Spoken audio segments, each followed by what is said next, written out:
안녕하세요. 반어박 11 치과 최재원입니다. 이번 시간에는 중장년층 교정, 조금 나이가 있으신 분들 40대 이상부터 70대까지 교정 치료가 어떻게 진행되고 어떻게 치료가 가능한지 여부에 대해서 말씀을 드리도록 하겠습니다. 교정 치료 때문에 오신 분은 아니지만 충치 치료를 하거나 스케일링을 하시거나 아니면 이가 빠져서 임플란트 상담하러 오신 분 중에 저도 교정 치료가 되나요? 라고 물어보시는 분이 상당히 많이 있습니다. 보통 한 40대 이후의 여성분들이 그 중에 대부분을 차지하고 있고요. 교정 치료가 나는 안 되겠지, 내 나이 정도 되면 이제 교정 치료가 안 되겠지. 교정 치료는 젊은 친구들, 내 자녀가 치료를 받거나 아니면 친구의 자녀들이 받는 치료겠지 하고 생각하시는 분이 많이 계신데, 사실은 교정 치료가 가능한 나이는 한정되어 있지는 않고요. 40대든 60대든 70대든 다 가능한 치료입니다.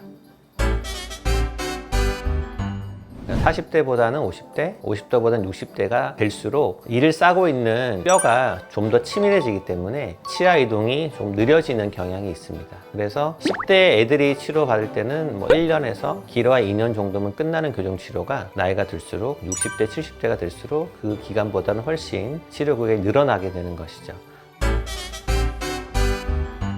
이가 빠져서 임플란트 상담을 받으러 오시는 분 중에 제가 임플란트보다는 먼저 교정 치료를 하고 난 이후에 임플란트를 하시는 게 좋겠어요 설명을 드려서 교정 치료를 먼저 시작하는 분이 꽤 계세요. 제가 교정 치료를 집을 짓는 것에 대해서 많이 비유를 하게 되는데, 우리가 집도 새로 지어서 한 10년, 20년 쓰다 보면 낡기도 하고 문도 삐걱거리고 여러 가지 문제가 생기게 되거든요. 삐걱거리는 문을 바꿀 때도 그 상태 그대로 새 문을 바꾸게 되면 또 몇 년 지나지 않아서 또 문이 문제가 생기게 돼요. 그럴 때 이제 집을 리모델링 한 이후에 또 새로운 문을 달게 되면 또 몇십 년 오래 잘 쓸 수 있겠죠. 우리 입안도 마찬가지라 보시면 되고요. 그런 경우에는 이제 교정 치료가 리모델링이랑 같은 개념이라 보시면 되겠고, 그 이후에 임플란트 시술을 하시는 게 더 치아 건강을 오랫동안 유지하는 데 도움이 됩니다. 대부분 우리가 시간이 지나서 치아를 쓰다 보면 특히 아래 앞니가 원래는 이렇게 가지런하게 있다가 조금씩 틀어지는 경우가 많이 있어요. 사실 대부분 그렇다고 보시면 되고요. 한 20% 정도는 공간이 생기기도 하지만, 그래서 아래 앞니가 이렇게 모여 있으면 누구나 다 여기 뒤쪽에, 치아 뒤쪽에 치석이 생기게 되거든요. 우리가 하루에 이를 보통 3번 닦는데, 이가 가지런하면 몇 번만 칫솔질 하면 깨끗하게 치아가 유지가 되는데, 이가 삐뚤하게 되면요, 아무리 열심히 닦아도 이게 음식물이 빠지지 않고 치석이 생기기 전 단계인 플라그가 제거되지가 않아요. 그래서 구강 환경을 잘 관리하기 위해서, 굳이 전문가가 아니라도 내가 직접 이 닦는 거에 의해서도 깨끗하게 관리가 되기 위해서는 치아가 가지런해야 됩니다. 그래서 40대 이상, 특히 나이가 더 올라갈수록 심리적인 이유보다는 건강적인 이유, 치아를 오래 쓰기 위해서 교정 치료를 하신다고 보시면 될 것 같고요. 교정 치료는 꼭 이쁘게 보이기 위해서 하는 것이 아니라 오히려 치아 건강을 오랫동안 유지하기 위해서 꼭 필요한 치료다라고 보시면 되겠습니다. 나이가 들수록 우리가 약을 먹기도 하고 여러 가지 병에 걸리기도 하잖아요. 그래서 당뇨병이 있거나 아니면 골다공증 약을 드시거나 이런 분들에 한해서는 치료할 때 조금 주의해야 될 필요가 있고요. 이것은 교정 치료뿐만 아니라 치과 치료에 한해서는 다 해당되는 내용이기 때문에, 치과 치료 받으실 때 당뇨 있으신 분은 당뇨 수치가 잘 조절이 돼야 잇몸 치료든 임플란트 치료든 가능하시고요. 골다공증 증상이 심해서 주사를 맞으시거나 조금 약에 복용하는 용량이 많은 분들은 교정 치료를 받으시면 안 됩니다. 왜냐하면 골다공증 약을 드실 때는 치아가 움직이지 않기 때문에 치아 이동이 일어나지 않으면 교정 치료가 되지 않겠죠. 그래서 그 두 가지 경우만 주의해서 치료를 진행하면 되겠습니다.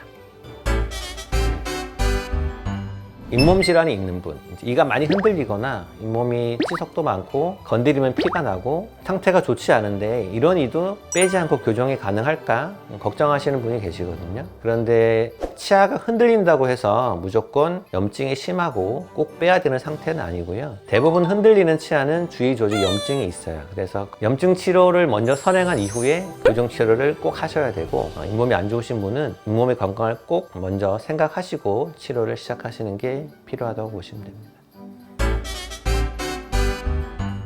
10대 청소년들보다 40, 50대 분들을 보다 보면 조금 다른 점이 있어요. 먼저 치료를 시작하기 전에 10대 아이들은 당연히 잇몸이 뭐 염증이 있거나 뭐 풍치, 흔히 말하는 치주질환이 있거나 이런 경우는 거의 없기 때문에 잇몸 진단을 면밀하게 할 필요는 거의 없습니다. 근데 50대, 60대가 되고 나면 중간에 이가 빠진 것도 있고 잇몸이 많이 내려간 부분도 있고 뭐 신경치료한 부분도 있고 임플란트도 있고 다양한 치료가 되어 있기 때문에 교정치료 시작 전에 잇몸 검사, 건강도 검사를 면밀하게 하게 되고요. 그리고 40, 50대 이상 분들은 사회활동을 왕성하게 하시기 때문에 장치가 조금만 들어가도 발음이 안 돼요. 이런 분이 많이 계세요. 그래서 장치를 붙일 때도 10대처럼 장치를 한꺼번에 다 붙일 수도 있고요. 어떤 분은 장치를 3개를 붙였다가 일주일 뒤에 또 몇 개를 붙이고 또 몇 개를 붙이고 이렇게 하는 분도 계시고, 그리고 교정 장치에 대해서 걱정 많이 하세요. 내가 이 나이에 교정 장치를 이 바깥에 붙이고 다니면 얼마나 창피해요. 지금 이 나이에 내가 얼마나 이뻐지려고 하시는데, 일례를 설명을 드리면 이제 제 환자분 중에 아버지가 먼저 교정치료를 받으셨어요. 물론 치아 안쪽에 붙인 설치 교정을 받으셨는데 아들이 와서 제가 아드님께 이런저런 설명을 하고 아빠도 교정했잖아 하니까 그 아들이 우리 아빠 교정했어요? 그러시는 거예요. 아버지는 설치 교정 하셨는데 그만큼 티가 안 나게 함께 살고 있는 가족도 모르게 교정 치료를 받고 계셨던 거죠. 교정 장치가 안 보이게 얼마든지 치료가 가능하기 때문에